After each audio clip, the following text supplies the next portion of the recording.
Em fevereiro de 2023, uma equipa de cientistas financiados pelo Instituto Nacional de Saúde norte-americano publicou um artigo em que dá conta de avanços positivos na busca por uma pílula masculina eficaz.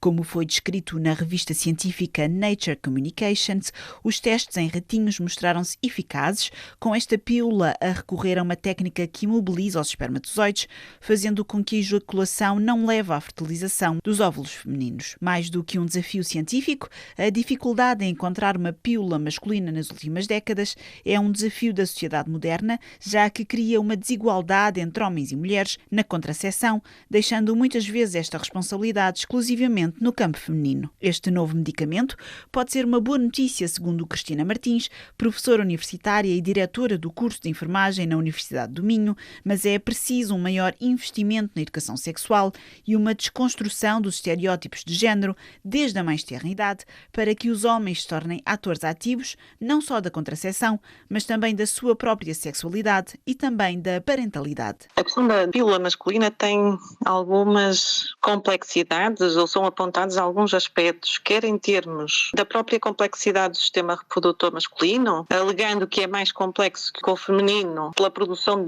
contínua de esperma e pela necessidade de um transporte eficiente dos espermatozoides pelos genitais, e isso vai dificultar a produção de um anticoncepcional oral. Por outro lado, pela dificuldade em interromper a própria produção de espermatozoides, sem que isso afete a produção das próprias hormonas masculinas que são essenciais. Há também alguns aspectos, nomeadamente em termos de efeitos colaterais indesejáveis, que também estão associados às pílulas femininas, mas que são menos aceitáveis da parte masculina. Como, por exemplo, o ganho de peso, a diminuição da libido, até alterações no humor. E, por último, também há muita dificuldade em termos de aceitação social e cultural. É um desafio. O próprio financiamento e a pesquisa está mais limitado, ou foi sendo mais limitado ao longo das décadas, porque a verdade é que a contracepção surgiu quer para a mulher, quer para o homem na mesma altura, mas não foi evoluindo da mesma maneira. A indústria farmacêutica também teve mais desinteresse no que se reporta à contracepção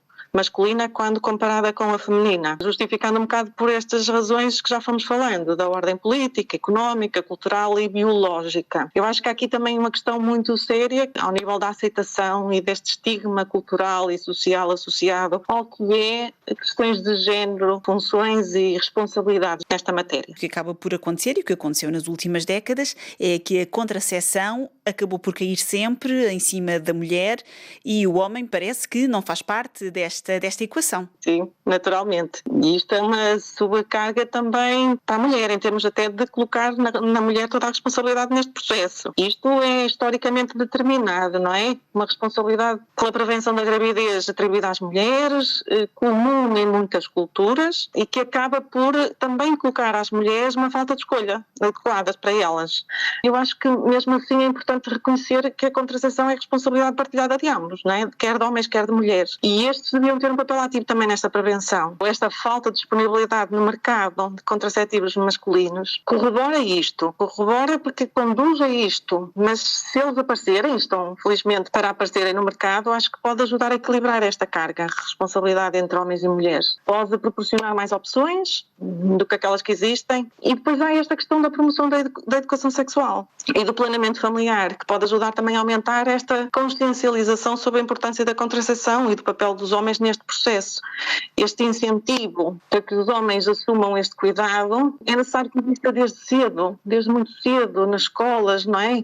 Com aulas de educação sexual, já no pré-escolar, no escolar, depois nas faculdades, e com uma real inclusão deles nos programas de planeamento reprodutivo. Começamos aqui com uma política de educação pública, em saúde, sexualidade, com programas que realmente falem de planeamento familiar, incluindo as responsabilidades dos homens, os direitos, os deveres de cada um neste processo, e eu acho que assim conseguiremos estabelecer um programa de planeamento reprodutivo eficaz e que busque esta equidade, esta igualdade entre géneros. Esta desigualdade não acontece apenas no nível da contracepção. Se nós olharmos bem, apesar das múltiplas conquistas que as mulheres têm conseguido ao longo dos anos, nós ainda vemos na sociedade contemporânea que predomina a ideia de que o próprio filho é da responsabilidade da mãe e o pai é o provedor. Isto não acontece, não há estes estereótipos de género de que a criação dos filhos é da responsabilidade primária das mães, das mulheres. E isto também contribui para a maior sobrecarga, mesmo em termos parental das mulheres, quando comparados com os homens. Portanto, isto não é só na contracepção que acontece esta desigualdade e esta responsabilização primária das mulheres nestas matérias. Quando falamos de métodos de contracepção para homens, aparece logo dois, não é? Os preservativos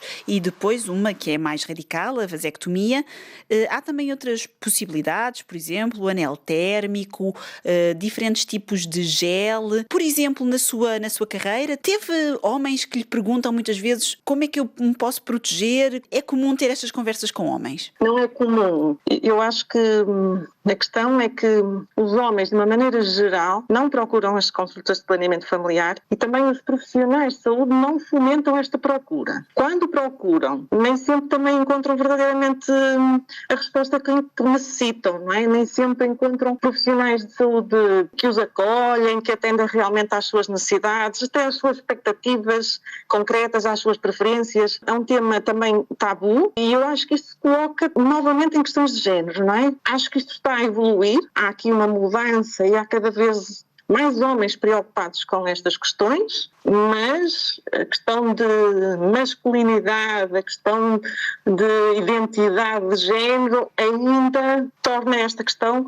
muito centrada na mulher e não há uma procura generalizada deste tipo de apoios nos profissionais de saúde. A contracepção, então, muito ligada à virilidade. Sim, estas questões de virilidade são muito sérias, que colocam barreiras psicológicas até aos homens, não é? Há culturas onde isto está muito vincado, atribuído à mulher e há preocupações dos homens nestes efeitos colaterais, estas mudanças no corpo, esta possibilidade de afetar a sua fertilidade a longo prazo, de deixar de ser o macho e de certa forma isto perturbar o seu próprio corpo e a sua visibilidade na sociedade. É questão de tabu, que eu acho que implementa aqui uma certa falta de adesão dos homens aos próprios métodos.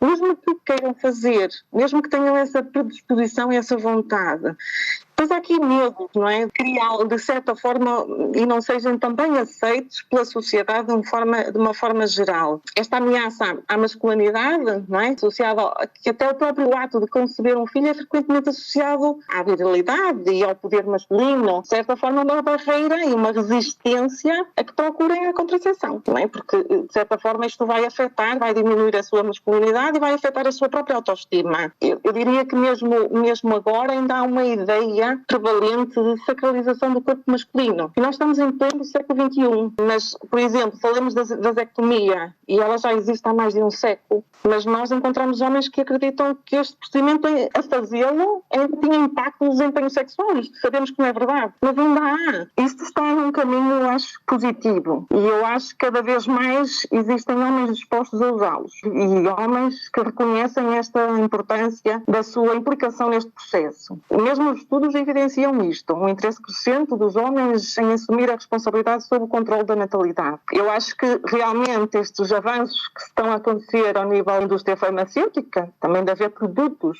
que a opção até agora não era muito grande, acho que também vai contribuir e ajudar a superar alguma destas barreiras que eu fui apontando. A educação, o envolvimento dos homens nestas decisões de planeamento familiar podem também contribuir a ajudar a promover uma maior consciencialização, uma maior aceitação do próprio uso dos contraceptivos masculinos. De qualquer forma, eu acho que também importa ressalvar aqui um aspecto, que pese embora nós tenhamos maior disponibilidade de contracepção masculina, que está a surgir no mercado, e isto possa, no fundo, oferecer aos homens mais opções de contracepção e ajudar a equilibrar esta carga da responsabilidade entre homens e mulheres, nós temos que pensar que é importante que a contracepção seja uma questão tratada como uma questão individual, não é? Que as escolhas sejam mesmo baseadas nas suas necessidades, nas suas preferências e nas próprias circunstâncias de vida e de saúde de cada um. Ouvimos Cristina Martins, professora universitária e diretora do curso de enfermagem na Universidade do Minho, em Portugal, que defende que os métodos de contracepção